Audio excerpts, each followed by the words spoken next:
नमस्कार दोस्तों, मैं रुपेश आप सभी का 7 स्टार सूरज क्लासेस में स्वागत करता हूं। जैसा कि पिछले वीडियो में हमने जीडी के सिलेबस को डिस्कस कर दिया था, अब हम इस वीडियो से अपने सिलेबस को टॉपिक वाइज पढ़ेंगे। ठीक, तो आज मैं लेके आया हूं आपके लिए वाक्यांशों के लिए एक शब्द। आपके जीडी सिलेबस का एक महत्वपूर्ण टॉपिक है वाक्यांश। वाक्यांशों के लिए एक शब्द। ठीक, ये जीडी ही नहीं, जितना भी वनडे एग्जाम है उन सब में एक महत्वपूर्ण भूमिका अदा करता है। ठीक, तो उसके लिए ये सारे जितना भी इंपोर्टेंट शब्द मैं लिखाऊंगा, इंपोर्टेंट वाक्यांश लिखाऊंगा, वो सभी वनडे एग्जाम के लिए महत्वपूर्ण होगा और जीडी के लिए तो बहुत ही ज्यादा महत्वपूर्ण होगा। ठीक, तो शुरू करते हैं। नेक्स्ट, पहला शब्द लिखा है सर्वज्ञ। सर्वज्ञ का मतलब होता है वह व्यक्ति जो सब कुछ जानता है, उसी को एक शब्द में सर्वज्ञ कहा जाता है। ठीक, तो सीधा सीधा इसको लिखते हैं, जो सब कुछ जानता हो उसे ही सर्वज्ञ कहा जाता है। नेक्स्ट है बहुज्ञ। सर्वज्ञ और बहुज्ञ में मात्र थोड़े सा का अंतर है। जो सब कुछ जानता है वही सर्वज्ञ है। बहुत कुछ जानने वाले को बहुज्ञ कहते हैं। बहुज्ञ मतलब होता है बहुत कुछ जानने वाला। बहुत कुछ जानने वाला ये बहुत ही महत्वपूर्ण वाक्यांश है और वाक्यांशों के लिए एक शब्द है। यही वाक्यांश है, वाक्य का एक अंश है और उसके लिए एक शब्द। ठीक, तो नेक्स्ट है सहोदर। सहोदर का मतलब ये होता है कि समान या एक ही उदर से जन्म लेने वालों को सहोदर कहा जाता है। अर्थात इसको लिख सकते हैं, समान उदर से, उदर का अर्थ होता है पेट, पेट, समान उदर से जन्म लेने वाले, समान उदर से जन्म लेने वाला, जन्म लेने वाला,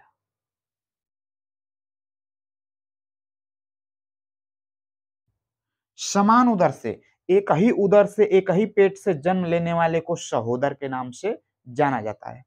अगला शब्द है अन्योदर। अन्योदर का मतलब होता है अन्य उदर, अन्य माता के उदर से जन्म लेने वाले को अन्योदर कहा जाता है और एक ही माता के उदर से जन्म लेने वाले को सहोदर कहा जाता है, जिससे हमने लिखा है सहोदर, समान उदर से जन्म लेने वाला।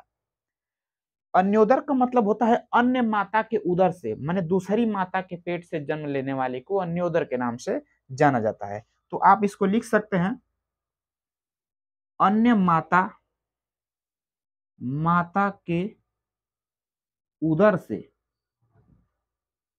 से जन्म लेने वाला, जन्म लेने वाला, लेने वाला, उसको अन्योदर के नाम से जाना जाता है। यह अन्योदर अन्य प्लस उदर से मिलकर अन्योदर बनता है। अगला शब्द है स्मरणीय। स्मरणीय का मतलब कि जो याद करने योग्य हो, जो स्मरण करने योग्य हो, उसे ही स्मरणीय कहा जाता है। एक शब्द में इसको लिखते हैं, जो स्मरण करने योग्य हो, स्मरण करने योग्य हो, करने योग्य हो, उसे ही स्मरणीय कहा जाता है। अगला शब्द है पिपासा। पिपासा एक प्रकार की इच्छा है, पीने की इच्छा को ही पिपासा कहा जाता है। अर्थात इस पिपासा को एक वाक्यांश में कहेंगे पीने की इच्छा। पीने की इच्छा को पिपासा कहते हैं, अर्थात इसको लिख सकते हैं, पीने की इच्छा, पीने की इच्छा को ही पिपासा कहा गया है। अगला वाक्यांश, अगला शब्द यह है पिपासु। पिपासा और पिपासु में मात्र थोड़े सा का अंतर है। पिपासा मतलब होता है इच्छा, अर्थात पीने की इच्छा को पिपासा कहते हैं। लेकिन ये जो पिपासु शब्द है, पिपासु शब्द अर्थात पीने की इच्छा रखने वाले व्यक्ति को पिपासु कहा गया है। पिपासु मतलब वह व्यक्ति जो पीने की इच्छा रखता हो, तो आप पिपासु को लिखेंगे पीने की इच्छा रखने वाला। पीने की इच्छा रखने वाला, इच्छा रखने वाला, पीने की इच्छा रखने वाले को पिपासु कहा जाता है।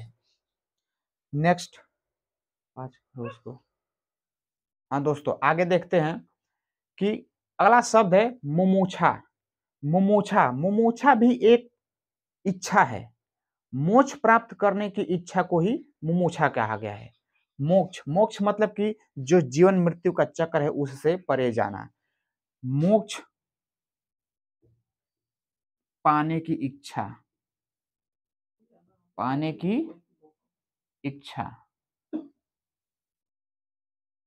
मोक्ष पाने की इच्छा को ही मुमुक्षा कहा गया है। और मुमुक्षु, मुमुक्षा इच्छा थी, लेकिन मुमुक्षु मतलब वह व्यक्ति जो मोक्ष पाने की इच्छा रखता हो। ये मुमुक्षु व्यक्ति है और मुमुक्षा इच्छा है। मुमुक्षु मतलब कि मोक्ष प्राप्त करने की इच्छा रखने वाला को मुमुक्षु कहते हैं। अर्थात इसको लिख सकते हैं मोक्ष, मोक्ष पाने की, मोक्ष पाने की इच्छा रखने वाला, मोक्ष पाने की इच्छा रखने वाला, रखने वाला, मोक्ष पाने की इच्छा रखने वाला को ही मुमुक्षु कहा गया है। और ये जो मुमुक्षा शब्द है, मोक्ष पाने की इच्छा, ये केवल वह इच्छा है और यह उच्च इच्छा को रखने वाले व्यक्ति को मुमुक्षु कहा गया है। अगला है धन इच्छा। धन की इच्छा को ही धन इच्छा कहा गया है। ठीक, तो आगे लिखते हैं धन की इच्छा, धन की इच्छा को ही धनेच्छा कहा जाता है। अगला शब्द है जिज्ञासा। जिज्ञासा का मतलब वाक्यांश ये होता है कि जानने की इच्छा को ही जिज्ञासा कहा गया है। तो आप लिख सकते हैं यहां पे जानने की इच्छा, जानने की इच्छा को ही जिज्ञासा कहा गया है। जिज्ञासा, अगला शब्द है जिज्ञासु। जिज्ञासा और जिज्ञासु में मात्र थोड़े सा का अंतर है। जो मुमुक्षा और मुमुक्षु में जो अंतर था, वही अंतर जिज्ञासा और जिज्ञासु में भी है। जिज्ञासा इच्छा है, अर्थात जानने की इच्छा को ही जिज्ञासा कहा गया है। लेकिन जो जिज्ञासु शब्द है, जानने की इच्छा रखने वाला, अर्थात जो व्यक्ति जानने की इच्छा रख रहा हो उसे ही जिज्ञासु कहा गया है। तो आप यहाँ पे लिखेंगे कि जानने की इच्छा रखने वाला, जानने की इच्छा, इच्छा रखने वाला, रखने वाला, जानने की इच्छा रखने वाला को जिज्ञासु कहा गया है। और जिज्ञासा मतलब होता ही है जानने की इच्छा। अगला शब्द आता है अजर। अजर का मतलब होता है जो कभी बूढ़ा न हो। जो कभी बूढ़ा न हो उसे ही अजर कहा जाता है। तो इसका वाक्यांश लिखेंगे जो कभी, जो कभी बूढ़ा न हो, बूढ़ा न हो। और अगला शब्द है अमर। अमर का मतलब कि वह व्यक्ति जो कभी न मरे। अमर का सीधा सीधा संबंध इतना होता है कि वह व्यक्ति जो कभी न मरे, अर्थात कभी न मरने वाला, या जिसका मृत्यु कभी भी न हो उसे ही कहा जाता है अमर। जो कभी न मरे, अमर को कह सकते हैं जो कभी न मरे।